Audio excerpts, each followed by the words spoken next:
Good evening, everyone. Welcome to NTD Tonight. I'm David Lamb. I'm sitting in for David Zhang. Here are some of today's top stories. A Manhattan jury found the former president guilty of 34 counts of falsifying business records. A Democratic senator criticized her colleagues recently. This was after a Senate committee made changes to punishments for child prostitution. Police have been finding hidden cameras outside of homes. They say they belong to a specific group of burglars looking for their next targets. First, today the 12-member jury found former President Donald Trump guilty on all 34 counts of falsifying business records in the New York court trial. The 34 counts stemmed from 11 invoices, 12 vouchers, and 11 checks that make up Trump's monthly reimbursement payments to Michael Cohen. Cohen then used $130,000 to pay adult film star Stormy Daniels to keep her quiet about an alleged sexual encounter with Trump in 2016.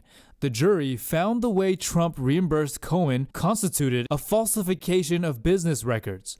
Trump attorney Todd Blanche moved for an acquittal of the charges, saying there's no way the jury could have reached a verdict without Cohen's testimony and that the defense believes Cohen committed perjury at this trial. Judge Juan Merchan denies the acquittal motion. A sentencing date is set for July 11th at 10 a.m. Eastern Time. Judge Merchan says he will meet with the jurors personally to thank them. President Trump is the first American president ever to be convicted of a crime. Here's Trump after the verdict. This was a disgrace. This was a rigged trial by a conflicted judge who was corrupt. It's a rigged trial, a disgrace. I'm a very innocent man, and it's okay. I'm fighting for our country. I'm fighting for our Constitution.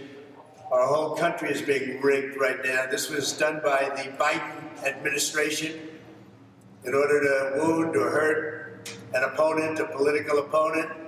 And I think it's just a disgrace. And we'll keep fighting. We'll fight till the end and we'll win. And we will fight for our Constitution. This is long from over. Thank you very much.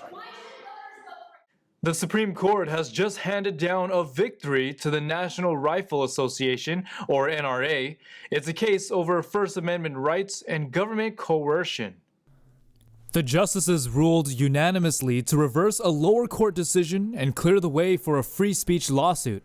The decision means the NRA may continue to pursue its lawsuit against Maria Vullo, a former New York official. Vullo was the superintendent of New York State's Department of Financial Services. Following the 2018 Parkland High School shooting in Florida, the official urged banks and insurance companies to cut ties with the gun rights group. The justices wrote, quote, "Government officials cannot attempt to coerce private parties in order to punish or suppress views that the government disfavors. The American Civil Liberties Union is representing the NRA, and the Biden administration has said some of its claims should go forward." Robert F. Kennedy Jr.'s campaign has filed a complaint with the Federal Election Commission this week over the upcoming CNN presidential debate. The complaint alleges CNN colluded with President Biden's campaign and former President Trump's campaign in scheduling the network's June 27th debate and setting the qualification criteria. The Kennedy team claims both campaigns, along with CNN, have violated federal campaign laws. The Kennedy campaign wants the FEC to block the debate until they address the alleged breaches in federal law. Since the debate was announced earlier this month, Kennedy has frequently argued it unfairly excluded him. The Trump campaign did not immediately respond to a request for comment. The Biden campaign directed a request for comment to the Democratic National Committee, which declined to comment. One of the world's top accounting firms could face a harsh crackdown from Beijing. Bloomberg reports that China's Ministry of Finance may announce penalties against PricewaterhouseCoopers (PwC) over its auditing work for China's Evergrande Group. Bloomberg's report today cited sources who asked not to be identified. China is looking to slap a record fine on PwC, equivalent to more than $130 million, and it's considering shutting down some of its mainland operations. The sources said the country's Ministry of Finance may announce the penalties as early as this week, and the final decision might vary. Hengda is the main unit of China's second largest developer, Evergrande. Chinese authorities accused Hengda of overstating its revenue from 2018 to 2020 by nearly $78 billion. PwC's Shanghai branch was Hengda's auditor during that period. If Beijing's penalties become reality, it would be yet another blow to the global accounting leader. PwC has lost more than a dozen Chinese clients over the past 2 years. California lawmakers trying to increase the punishment for child abuse and human trafficking. They propose to make it a felony for those involved in prostitution of minors. I'm done. I don't want to send more black and brown men to prison. I don't want more people in prison, but I don't want people buying girls. I don't want people buying little girls anymore. Democratic Senator Susan Eggman criticized her colleagues after changes were proposed to Child Sex Trafficking Senate Bill 1414 and passed. The bill initially would make it a felony to be involved in prostitution of anyone under 18, but new amendments would make it a misdemeanor if the minor is 16 or 17. Some legislators don't want to include additional protections for 16 and 17-year-olds of solicitation of sex trafficking. Members, individuals that try to buy sex from kids deserve to go to prison. They deserve to sit there and think about what they've done and hopefully change their life. Republican Senator Shannon Grove introduced the bill with Democratic Senators Anna Caballero and Susan Rubio. Grove said the Senate Public Safety Committee forced several amendments which she opposed. Buying children 15 and under would be charged as a wobbler, meaning it could vary as a misdemeanor or felony. Buying 16 and 17-year-olds would be a misdemeanor.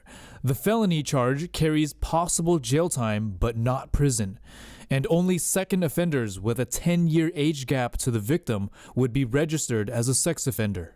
You know, laws are funny things, and they are, this bill affects a verbal exchange. That is what solicitation is. It affects a verbal exchange. And so the amendments that were made, we're trying to make appropriate and increase the penalties. Absolutely. Grove said legislative leadership caved to political pressure, saying, "I am incredibly disappointed in the Senate pro tem and Senate leadership. Currently, the crime holds a misdemeanor with up to 1 year in jail or a minimum of 2 days in jail and a fine of $10,000. David Lamb, NTD News, California. Tennessee's governor has approved new legislation that would penalize adults who help minors receive abortions or cross-sex drugs and procedures. NTD's Christina Corona provides more details on the bills. Governor Bill Lee signed 2 bills on Tuesday, preventing adults from helping minors obtain abortions or cross-sex procedures without parental consent. Lee signed the bills quietly without comment. Lee has previously upheld Tennessee's near-total abortion ban, emphasizing his opposition to the procedure. The bills will make Tennessee the second state to enact legislation aimed at preventing adults from intentionally recruiting, harboring, or transporting a pregnant minor for an abortion without parental consent. However, the new law provides exceptions to certain provisions regarding the trafficking of minors for abortion. It just exempts on this trafficking for abortion of a minor. It also exempts a common carrier transporting passengers in the course and scope of their regular business, and it also would exempt an ambulance driver or operator or any corresponding emergency medical services personnel. Violators will face a Class A misdemeanor charge, which carries a sentence of nearly 1 year in prison. Tennessee will be the first state to punish adults who help minors receive gender transition procedures or drugs without parental consent. The bill is similar to the anti-abortion trafficking proposal, where violations could range from talking to an adolescent about a website on where to find care to helping the minor travel to another state with looser restrictions on what they call gender-affirming care services. Both laws will take effect on July 1st. Christina Corona, NTD News. Hidden cameras are the latest tactic burglars are using. That's according to the LA County Sheriff's Office. They warned that highly organized South American theft groups on tourist visas are going state to state, scouting for residential targets. NTD's Jason Blair has more. Yes, LA County Sheriff Robert Luna did post a warning on Thursday talking about how people have been finding these devices around their homes. They posted a couple of photos of some that they found in a flower bed. And as you can see, this one is a camera. It's disguised, obviously, to look like some kind of leaf and to blend in. And as you can see, even the cord is camouflaged. And this one is a black box, like a battery pack, most likely used to transmit the signal to whoever is watching remotely so that they can monitor the residents. Basically, the sheriffs say that they think that they are using them to see when the residents come and go and, as potential targets for burglary. And as an example of this, last week, the Glendale Residential Burglary Task Force released this footage of finding similar devices in a suspect's car that they stopped near a cul-de-sac. The 3 suspects in the car were arrested for conspiracy to commit burglary after also finding freshly distributed dirt in a nearby planter. Now, the sheriff's office wants to remind people to be vigilant and to keep an eye out for any suspicious activity that they might see in their neighborhoods. And also do a check, make sure you don't see any of these devices in your own lawn, in your garden, in your bushes. And if you do, to contact your local police right away. Jason Blair, NTD News. We'll take a short break now, everybody, but here's a look at what we have for you when we come right back. Oregon wineries and vineyards sue a utility company, accusing them of causing the 2020 wildfire, resulting in millions of dollars in losses. The 80th anniversary of D-Day approaches. One veteran reflects and has some advice for the younger generation. Ever dreamed of living in the iconic Home Alone house? Find out how much it's now selling for. Those stories and more coming up on NTD Tonight.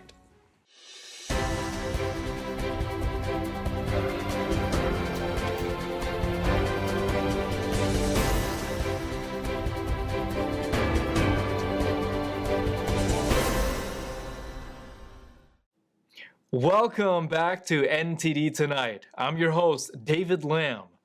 Oregon wineries and vineyards are suing a utility company. They claim it is responsible for the 2020 deadly wildfires and cost them millions in losses. Dozens of Oregon wineries and vineyards have sued PacifiCorp over the deadly 2020 wildfires that ravaged the state. They alleged that the utility's decision to not turn off power during the Labor Day windstorm contributed to blazes whose smoke and soot damaged their grapes and reduced their harvest and sales. Some 30 wineries and vineyards in the Willamette Valley accused PacifiCorp of negligence and requested over $100 million in damages. The suit was filed in Multnomah County Circuit Court last week. NTD reached out to PacifiCorp for a comment, but did not hear back by airtime. According to the Oregon Wine Board, Willamette Valley is home to 2/3 of Oregon wineries and vineyards and the oldest wine region in the state. In their complaint, the wine producers say the fires produced harmful smoke particles that landed on and infused themselves into the grapes. Vineyards couldn't sell their grapes to winemakers, and wineries have been unable to sell their wines, resulting in lost revenue and damaged reputations. The complaint said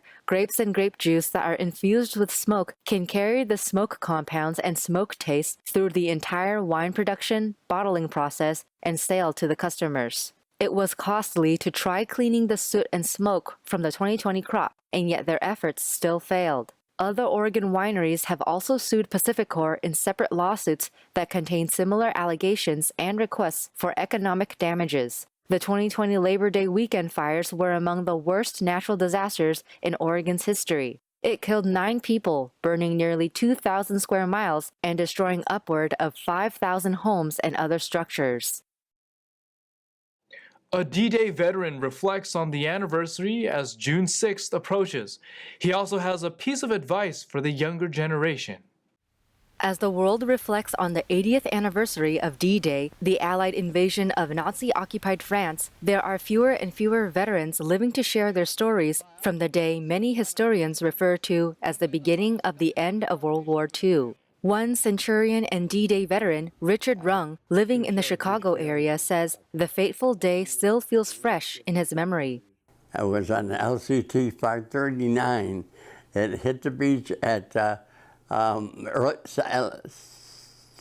quarter after 7 at Fox Red. And the minute we dropped the ramp, they opened up on us. Rung was drafted in 1943 at 18 years old and joined the United States Navy. He served as a motor machinist's mate during the D-Day assault on Normandy's Omaha Beach. Rung's boat was tasked with sending ammunition and other supplies to troops. We got this call from the beach. We were still on, on the water. And the message was, they are slaughtering us like hogs. And they were. The 100-year-old Buffalo native says he'll never forget the horrors he witnessed 80 years ago on Omaha Beach. I think that there's terrible things I do. I think of the blood. There's so much blood on the tank deck. The tank deck was loaded with blood because these guys were hit, by these missiles. So we washed the tank down, and that was the end of the day. Over 156,000 Allied soldiers landed on the beaches of Normandy on June 6, 1944. Despite their success, over 4,000 troops were killed by German soldiers. With his days in the Navy long in the rear view, Rung has been preaching peace to younger generations in hopes they will learn from the history he helped create. Up next in sports, a Kansas City Chiefs player faces allegations of dog abuse, and a doctor wins a multi-million-dollar lawsuit against Penn State. NTD's Carlos Reyes has the details. Kansas City Chiefs defensive lineman Isaiah Buggs turned himself in to the Tuscaloosa County Jail on Thursday, facing allegations of mistreating 2 dogs. The Tuscaloosa Police Department confirmed that Buggs surrendered after being issued 2 misdemeanor warrants the previous day. Buggs, who posted a $600 bond, now awaits a court hearing set for June 13th. The charges stem from a report received by Tuscaloosa Police Department about 2 dogs left on the back porch of a home Buggs had been renting. When officers in animal control arrived, they found a gray and white pit bull and a black Rottweiler with no food or water, appearing malnourished and neglected. The residence seemed abandoned, with witnesses claiming Buggs had recently moved out. The pit bull was later euthanized. Buggs' agent, Trey Robinson, denied the charges, claiming his client is the target of a deliberate campaign to shut down the hookah lounge Buggs owns in Tuscaloosa. Robinson stated that Buggs was unaware of the dogs being left behind and they did not belong to him. He also alleged that Buggs had been arrested twice in the past 2 months on misdemeanor charges with no public record, suggesting the city is using these allegations to pressure Buggs into surrendering his business license. Buggs, age 27, has had a career spanning 3 seasons with the Pittsburgh Steelers and 2 with the Detroit Lions before joining the Chiefs in January as a practice squad player. A Dauphin County jury awarded Dr. Scott Lynch $5.25 million in damages, concluding a high-stakes trial against Penn State Health. Lynch, a former team doctor for Penn State's football program, claimed his removal was retaliatory after he complained about head coach James Franklin's interference in medical decisions. The trial, which lasted 7 days, included testimony from former players, doctors, athletic trainers, and university officials. Witnesses detailed instances where Franklin allegedly pressured medical staff to clear players for return to play prematurely. Lynch's dismissal came in early 2019, 6 months after raising concerns about Franklin's interference. Despite his long-standing role, Lynch's supervisors claimed his removal was due to the need for a physician based in State College, contrary to Lynch's residence 100 miles away in Hershey, Pennsylvania. Throughout the trial, defense attorneys argued that Lynch's long commute and poor communication with Franklin were the real issues. However, the jury sided with Lynch, recognizing the retaliation he faced for advocating medical autonomy. Lynch hopes this verdict will spur the NCAA to enforce policies ensuring the independence of sports medicine staff, a mandate established in 2016, but reportedly never enforced. Penn State Health expressed disappointment with the decision and is considering an appeal. Carlos Reyes, NTD News. Ever dreamed of living in the iconic Home Alone house? Well, here's your chance. It's on the market, but only if you have at least $5 million. The famous Home Alone house is on the market for $5.25 million.